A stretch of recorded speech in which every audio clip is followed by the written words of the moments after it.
나는 밀리터리 덕후다. 본격 밀리터리 팟캐스트 밀떡을 시작합니다. 정철 함께 경례 밀떡. 바로 안녕하세요, 박찬준입니다. 안녕하세요, 놀러온 남자 정명섭 정작입니다. 예, 월간 플래툰 홍편입니다. 네, 이렇게 밀떡이 힘차게 시작됐습니다. 힘차게 시작되면서 동시에 우리가 상상의 시간이 돌아왔습니다. 잠깐 예. 네, 막간을 이용해서 재미있는 행복한 상상을 좀 해봤고요. 네. 네, 이번 시간에도 만약의 전쟁사인데 과연 어떤 상상을 하게 될지 우리 정 작가님을 통해서 한번 알아보도록 하겠습니다. 그러니까 20세기의 가장 중요한 사건이라고 치면 역시 이제 2차 세계대전을 안 꼽을 수가 없게 그렇죠. 되잖아요. 뭐 여러 민족과 여러 국가의 운명을 갈라놓고 지금도 어떻게 보면 그 여파가 고스란히 미치고 있다라고 저는 보고 있거든요. 근데 그러면 제2차 세계대전이 발발했을 때 우리가 일본의 식민지가 아니라 독립된 국가였다면, 대한제국이 그냥 존속했다면 아시아에서는 어떤 식으로 전쟁의 여파가 미쳤을까라고 좀 생각을 해보겠습니다. 그럼 그동안의 역사가 쭉 이어오면서 대한제국까지 그렇죠. 네.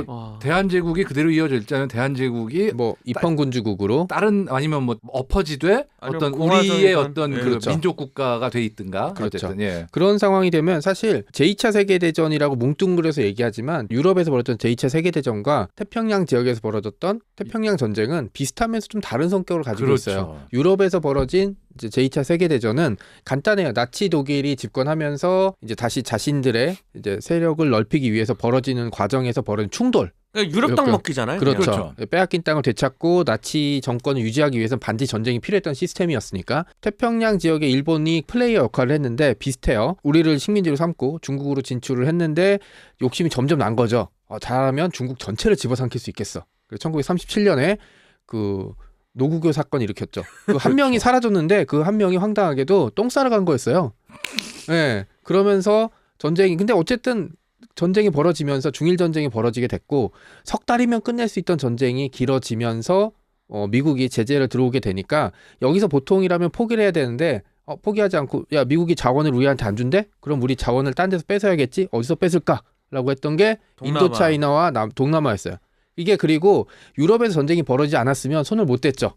왜냐하면 인도차이나는 프랑스 땅이었고 나머지 뭐 인도네시아 이런 데는 다 네덜란드 영국 땅이었으니까 그렇죠. 싱가포르도. 그러니까 유럽에서 전쟁이 벌어지지 않았으면 일본이 아무리 헷가닥 돌아도 이제 그 송곳을 꽂을 틈이 없었을 텐데 2차 세계는 터지면서 영국은 막 내일 모레 독일군이 상륙할 것 같고 그러니까 신경 쓸 수가 없는 거죠. 뭐 그렇죠. 프랑스도 넘어갔고 뭐 네덜란드도 끝났고 이러니까 그러니까 본진 방어지. 예, 멀티는 일단 놓고. 그렇죠. 사실 아무리 일본이 아시아 지역에서는 탑이라 그래도 만약에 유럽에서 전쟁이 안 난 상황에서 1위 미국이 해군력 다 동원하고 거기에 2위였던 영국까지 다 해군력을 다 동원할 수 있는 상황에서 감으로 못하죠 진짜. 그런데 이제 일종의 빈집털이를 하게 되면서 이제 전쟁이 벌어졌던 게 근데 빈집털이를 하려면 우리 집 문을 잘 지켜야 되잖아요. 그렇죠. 근데 미국이 어떻게 될지 모르니까 진주만에서 우리가 맛깔나게 한번 후려치면 미국이 엉엉 울면서 우리한테 한번 봐주세요 할 틈에 이제 실제로 그리고 진주만 기습과 비슷한 시간에 필리핀의 미군을 공격했어요.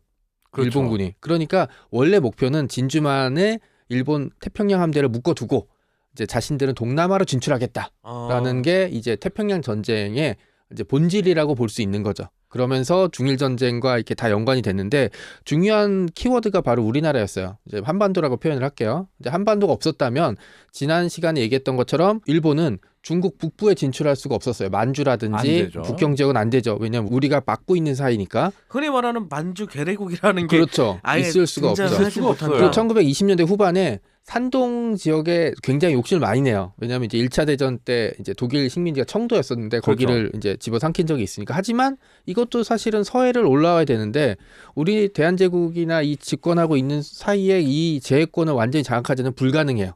그러니까 중국 북부는 불가능하고 남아있는 데는 중국 남부의 뭐 상해라든지 이런 지역인데. 근데 여기서 가정을 좀 더 주신 거네요. 그러니까 네네. 대한제국이 뭐 독립국가로 있건 아까 입헌군주제로 있건 간에 어찌됐든 한반도에 우리의 국가가 있고 네. 그 국가 자체도 일본 제국에 대항할 정도 수준의 군사력이 있다는 네, 그렇죠. 가정인 거죠. 맞습니다. 그렇게 되면 이제 일본이 갈 수 있는 데는 이제 중국 남부, 그다음에 동남아 지역밖에 없어서 일본이 이제 1920, 30년대에 이제 그 괴물 같던 제국주의 국가의 모습은 상당 부분 약해질 수 있다고 추측을 첫 번째로 할 수 있어요. 아, 네. 그러니까는 1942년도에 그 네. 한창 전성기 때 갖고 있던 그 패권 그렇죠. 막 나가는 그 일본의 모습은 이제 상당 부분 축소될 것이다. 네. 갑자기 드는 생각인데 만약에 그렇다면 2차 대전 때 만약에 일본이 어떤 팽창을 시도한다면은 그 시점에서 우리나라부터 공격할 수도 있는 맞습니다. 거겠네요. 무조건 붙겠네요. 거의 그렇죠. 그렇게 되면 대륙 진출하려면 들어갈 수밖에 없는 상황 땅이니까. 그러니까 동남아 지역을 탐내면 영국이랑 프랑스 이런 국가랑 사이가 나빠지면 자연스럽게 붙을 국가는 실제 역사처럼 독일이랑 이탈리아밖에 없거든요. 근데 여기서 가정을 조금 넓혀보는 게 좋을 것 같아요. 일단 2차 세계대전을 어떻게 보면 추축국이 모여서 처음부터 시작 이렇게 해가지고 한 게 그런 건 분명 아니죠. 아니잖아요. 아니죠. 그러니까는 2차 세계대전 가정을 조금 두고 이쪽 우리 한반도 쪽과 태평양 쪽을 또는 동남아 쪽까지 요 지역을 봤을 때 일본의 어떤 제국주의 팽창 정책을 세우고 있었고 거기에 우리는 독립국가로서의 대항마라였다. 네. 이 정도 맞습니다. 에서 그러니까 시작해보려고. 배틀 오브 만약에 그래서 그 전쟁이 벌어지면 배틀 오브 브리튼 같은 게 대한해협에서 상공에서 벌어질 수도 있었겠죠. 우리는 연합국 쪽에 그럼요. 붙는 건가요? 연합국 일본이 반대쪽으로 당연히 붙겠죠. 이게 일본이 현실적으로 설령 우리가 어떤 그 당시 집권한 세력이 어떤 나치라든가 어떤 그런 공산주의라든가 어느 쪽이 됐든 간에 성향상 일본하고 비슷한 정권이 들어섰을 때조차 결국 일본하고 싸울 수밖에 없어요. 그럼요. 왜냐하면 일본으로서는 정말 이 한반도를 식민지화하지 않고서는 대륙 진출할 수 없는 상황인데 그게 이념적 성향이 비슷하다고 일본이 그래 우린 당신네는 니네 우리 편 이런 식으로 연합하기 힘들거든요. 제가 보기엔. 지금도 이쪽 그 서방권이라고 흔히 얘기하는 쪽도 사실 대륙 세력과 해양 세력으로 갈려서 조금의 미묘한 어떻게 보면 큰 의견 차이가 있잖아요. 그러니까 해양 세력과 대륙 세력은 어차피 부딪힐 수밖에 없고 그런 측면에서 봤을 때 대륙 세력인 우리와 해양 세력인 일본이 부딪힐 수밖에는 없었다는 가정이 정말 그리고 그럴싸합니다. 갑자기 드는 생각인데 만약에 그렇게 되면 그 시점에 우리 정권은 좋든 싫든 소련과 중국한테 동시에 지원을 받는 군사력을 형성하지 않았을까? 굉장히 재미있는 상상인데 그렇죠. 아니, 저도 그럴 것 같아요. 왜냐하면은 그때만 해도 그 시점에서 이미 대륙 세력이 됐다 그러면은 미국이 전쟁이 나기 전에 본격적으로 원조해 줄 턱은 없는 거고 그렇죠. 결국은 중국하고 소련이 어떤 세력권 유지라는 측면에서 진짜 노골적으로 뭐 그 시점에 우리 정부가 뭐 반중 반소를 한다는 뭐 그러지 않는 한은 아마 어떤 형태로든 지원을 하지 않았을까 그런 생각이 들어요. 중동 전쟁 때도 이집트가 그렇게 공산주의 싫어했지만 대놓고 싫어했지만 사실 소련이 지원을 안 한 적은 없었거든요. 그렇죠. 네, 그런 것처럼 어쨌든 정권이 자체적인 정권이 있다면 다른 건 모르겠지만 적어도 군사력 부분에서는 일본과 어느 정도는 수준이 맞출 정도의 군사력을 가지고 있을 수밖에 없어요. 그렇게 되면 전쟁이 일본 입장에서는 바로 옆에다가 자기랑 사이가 진짜 나쁜 한국을 놔두고 동남아를 멀리 갈 수는 없게 되거든요. 동남아나 중국으로 진출할 수 없게 되니까 일본의 어떤 그 팽창 정책을 상당 부분 억제하는 역할을 하게 되죠. 네. 그리고 이제 이 상황에서 사실 유럽의 전쟁이 벌어지게 되면 저는 그 일본이 태평양 전쟁을 지금 역사에 나온 규모처럼 못 일으킨다면 유럽에서의 전쟁도 제 생각에는 굉장히 빨리 끝날 가능성이 높아요. 왜냐? 그 소련의 랜드리스로 들어가야 되는 그 상당수가 무르만스크로 들어가게 되거든요. 그렇죠. 근데 만약에 우리가 미국 편에 들어간다. 그러면 그냥 시베리아를 거쳐서 가도 돼요. 당장 시베리아 횡단철도 그렇죠. 타고 그냥 쭉 가버리니까. 그렇게 되고 그 다음에 우리나라가 만약에 그때 일본 시베리아 횡단철도가 있었나요? 있었죠. 그럼요. 있었죠. 어디까지 있었어요? 그때 이미 서울에서 기차 타고 모스크바까지 갈 수 있었어요. 그렇죠. 그리고 베를린까지도 갔고. 난 그건 몰랐네. 그런 그렇지 않아가지고 지금 연결하겠다는 얘기. 그거는 지금 분단으로 인해서 절단이 됐기 때문에 그런 거고. 예. 지금도 북한에서 시베리아 철도를 통해서 이론상으로는 들어갈 수가 있는데 그러니까 북한의 철도가 시베리아 너무 낙후한 게 그 문제죠. 시베리아 철도의 간선 이런 수준은 아니지만 어쨌든 철도와 연결하면은 모스크바까지 갈 수도 있었다. 손기정 선수도 기차 타고 갔어요. 베를린까지. 어디로? 베를린까지. 예. 네. 시베리아 횡단철도 타고 가서. 일단 뭐 네. 해외 밀사도 굉장히 블라디보스톡에서. 무리했죠. 러시아에서 네. 사실 그거 그렇죠. 깔려고. 네, 그 다음에 이제 소련이 일본이랑 여러 차례 장고봉이라든지 이제 그 전투가 벌어졌기 때문에 주둔시켜놓은 군대도 사실 우리나라가 그 역할을 대신하면 거기다 주둔시키는 필요 없이 초반부터 다 그냥 모스크바 그렇죠. 공방전에 몰빵하면 돼요.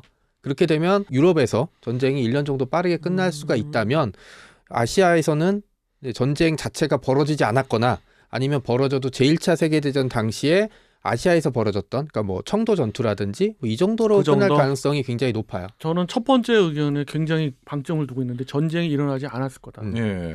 저는 일본의 모험주의 자체가 많이 수그러졌을 수도 있어요. 그렇죠. 하긴 뭐 아예 생각조차도 못할 거니까 서구가 필요하다고 해서 동남으로 가거나 그럴 생각도 아예 못할 거니까 자원 때문에 네. 그러면은 진주만 공격을 할 이유도 이유도 없는 거고 없어진 그러니까 거죠. 일본이 그렇게 팽창 정책을 펴게 된 게 우리 울산의학과 경술국치에 의해서 우리가 그렇죠. 합방이 돼서 신나게 자신감 붙은 거였잖아요. 예, 거기서 엄청난 힘을 얻고 네. 그다음에 만주 진출, 그렇죠. 뭐 중일 전쟁 계속 이어지는 거잖아요. 그렇죠. 그 연결고리가 완전히 무너졌을 때에 네. 또 아무리 뭐 자기들이 필요해서 동남아나 또는 태평양에 그 당시만 해도 1920년대에서부터 일본은 가상 적국으로 미국을 생각할 수밖에 그렇었죠. 없었잖아요. 그게 계속 그 당시도 네. 있었다면은 그러나 미국을 칠 수가 없는 게 왜냐하면 등 뒤에 우리가 있으니까. 맞습니다. 애당초 일본이 그런 어떤 제국주의가 된 자체가 제국을 만들었기 때문이고 그 제국을 만들었다고 할 수 있을 점이 사실상 한반도를 맞습니다. 합병한 그때거든요. 그러면 이 제2차 세계대전 때 태평양 전쟁 같은 대규모 전쟁이 벌어지지 않았다면 이라는 얘기로 넘어가게 되면 일단 중국이 공산화되지 않았을 가능성이 굉장히 높아요. 높죠. 왜냐하면 그 이제 중일 전쟁 와중에 공산당이 힘을 키웠으니까.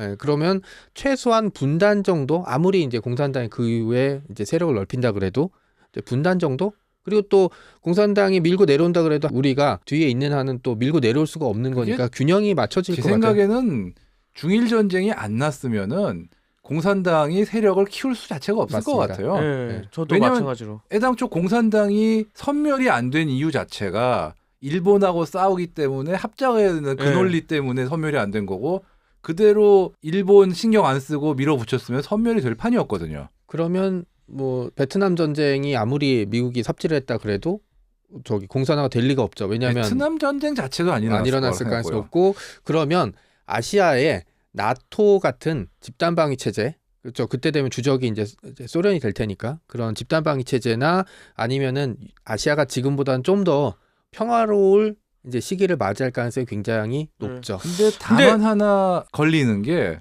중국이 공산화되지 않는 상황에서 과연 우리가 현재와 같은 경제적 기적을 이룰 수 있었을까? 우리와 일본 모두겠죠. 네. 과연 근데- 그럴까? 네. 왜냐면 저는 그 전에 어쨌든 이념적인 부분에 있어서 무언가 그 한반도 내부에서 그 충돌은 분명 있을 거다라는 생각을 해요. 소련의 영향이 네. 있을 거고 그때 이제 미국에 대한 영향이 있을 것 같거든요. 이게 그래서 이 상황에서 분명히 충돌은 있을 거라는 거. 뭐 당연히 그렇겠지만 그게 이제 사실 한국 전쟁 같은 대규모 내전이라든지 이 이런 정도까지는 힘들어요. 아닐 것 분단도 같고 가능성이 없어요. 네, 제가 아닐 것 보기엔. 같고 일제강점기 초반에 되면은 사실 북한 지역에 기독교 굉장히 많이 퍼지거든요. 네. 분단은 정말 가능성이 없는 게 그렇죠. 조선왕조 500년 동안 그 한반도 영토에서 같이 살던 우리 백이민족이 그대로 유지가 되고 거기서 좀 더 발전돼서 뭐 입헌군주 국가가 된다 네. 내지는 독립국이 됐다고 가정하는데 공화국, 네. 어떻게 분단을 생각할 수 있겠어요. 그리고 제가 보기에는 이념이라는 것도 어떤 이념적인 논쟁은 있을지언정 어떤 하나의 독립된 국가로 그렇게까지 갔다 그러면 자연스럽게 왕정에서 그렇게 갔다 그러면 그냥 이어지는 게 유럽의 국가들도 다 그랬잖아요. 네. 그렇기 때문에 그거 부분은 비슷한 사례를 핀란드에서 찾아볼 수 있거든요. 제1차 세계대전 이후에 핀란드가 독립하고 나서 거기도 이제 미니 적백내전 같은 게 벌어져요. 벌어졌죠. 네, 근데 거기선 백군이 승리하고 만네르하임 장군의 활약 덕분에 독일군의 지원과 그때 패배한 적군들은 러시아 지역으로 예. 이제 그 카렐리아 지역을 통해서 러시아로 이제 소련으로 이탈하게 되면서 핀란드는 이후에 전쟁에서 소련한테 영토는 빼앗겼지만 국가 자체가 분단되거나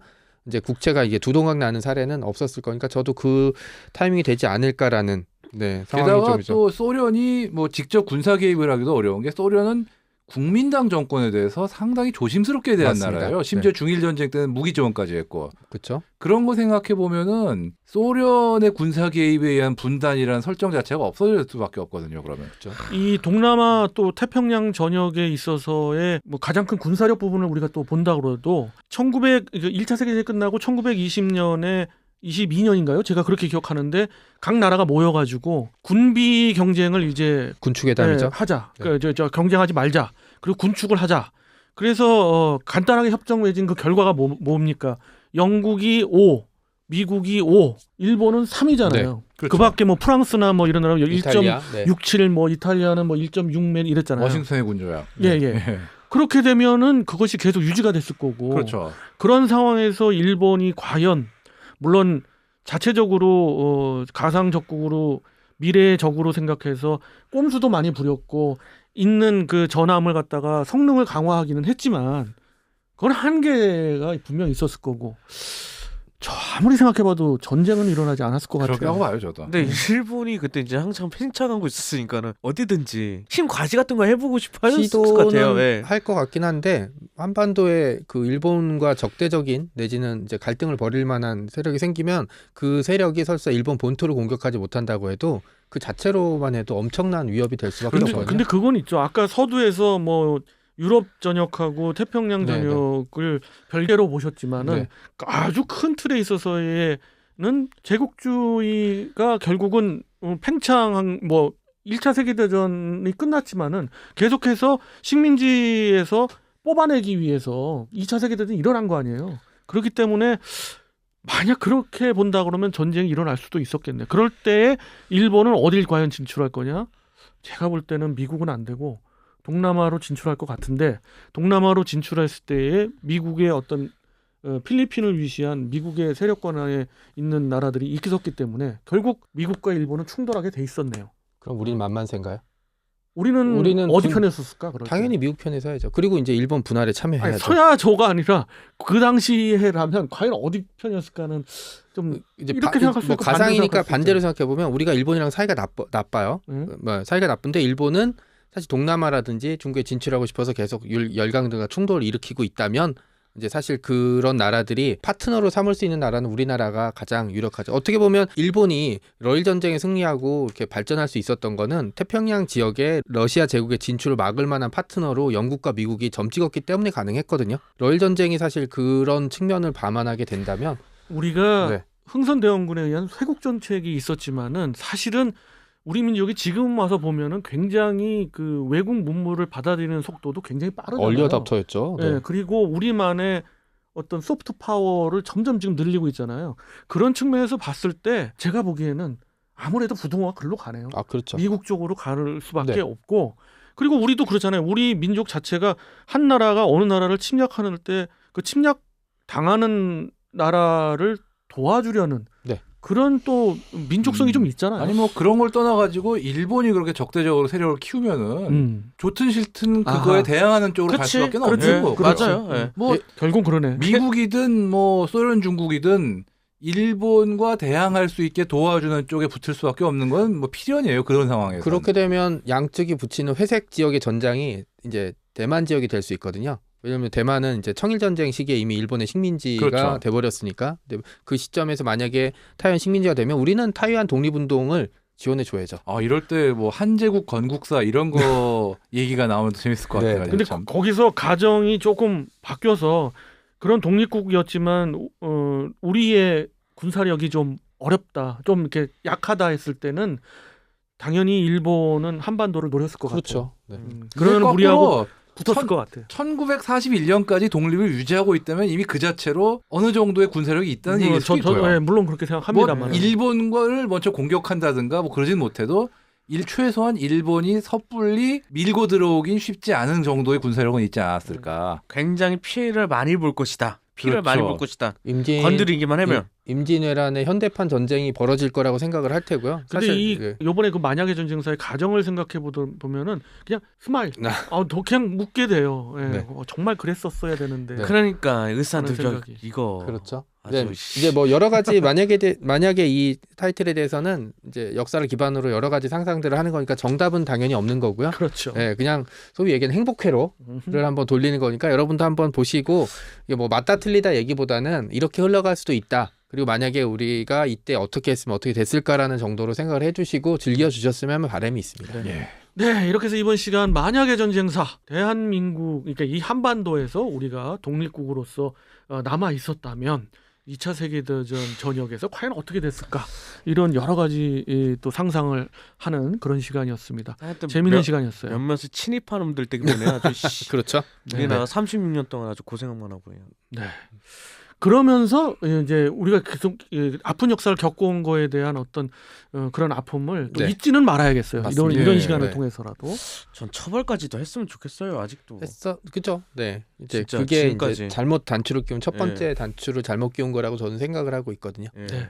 그와 동시에 우리 또 미래도 좀 그렇죠. 보는 거 네. 그런 예. 시각도 좀 가져야겠습니다. 너무 과거로만 또 갈 수도 없는 노릇이고 힘차게 우린 전쟁합시다. 자, 청취자 여러분 다음 시간 만약의 전쟁에서 기다려 주시고요. 다음 시간 뵙겠습니다. 청취자 여러분께 견해 밀떡